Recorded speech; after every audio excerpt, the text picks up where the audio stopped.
Lane, AP.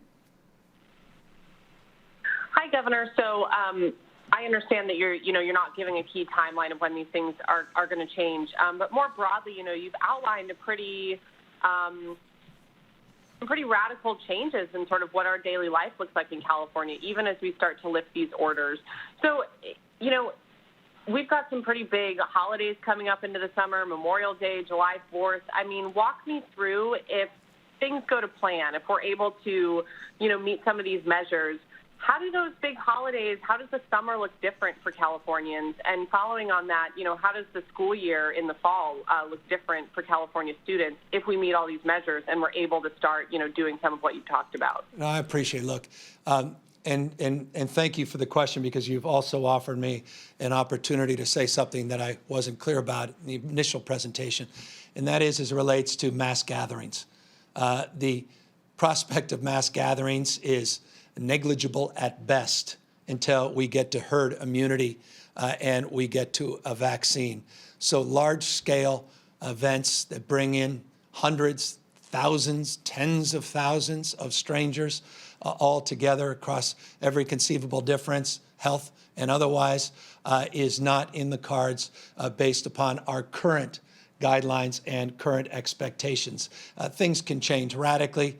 And we, of course, can have therapeutics at scale, the kind of community testing at scale, the serology tests at scale, and capacity to get vaccines earlier than we anticipated that can change that dynamic. So I want to caution my own words in that context. But when you suggest June, July, August, it is unlikely. That said, as it relates to the school year, we need to get our kids back to school.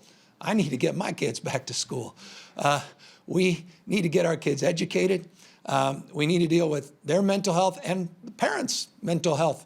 It's hard to educate your kids and then take care of everybody else that parents are required of taking care of, not least of which each other, and other responsibilities within the household. And we just need to do it in a safe way so that those kids are not going to school, getting infected, and then coming back home and infecting grandma or grandpa. So we have to be very, very vigilant in that respect. As I mentioned to you, we've got these teams of people, and some of them are more built out than others. The area that we will be building out much more robustly is the school space, to very specifically answer that question.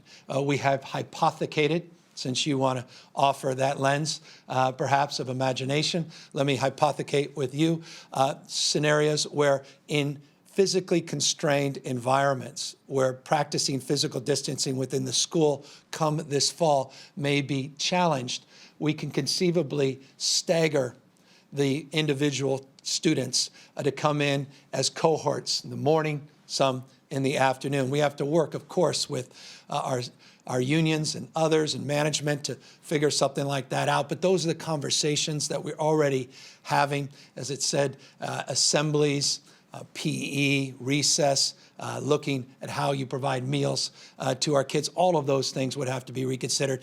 Deep sanitization, massive deep cleaning, a predicate, by the way, not just in our schools, but disinfecting our parks, our playgrounds, our benches, our swings, our sidewalks, our streets, all common areas for businesses, for office building managers.